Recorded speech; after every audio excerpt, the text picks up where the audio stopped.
In this video, I'm going to show you how to lock WhatsApp account without installing any app application. So open your WhatsApp application and tap on the settings in the bottom right corner of your phone and tap account. So tap on account and you'll be able to see their two-step verification. Tap on it and then you'll be able to see in there this one. Then you can tap or click turn on to create a PIN. Now you can create a 6-digit PIN that you can remember and then just confirm that PIN that you have made, and then you can add an email so that you can reset your PIN if you forget it. So click next if you're done and just confirm the email address that you have entered.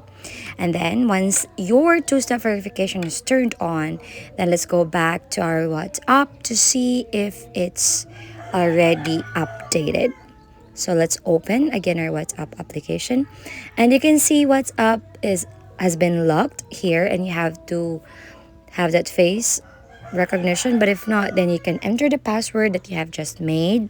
Make sure it's correct for you to open your WhatsApp again. So that's basically the whole process of locking your WhatsApp without any app or lockups. If you find this helpful, don't forget to give it a like and subscribe. Thanks for watching.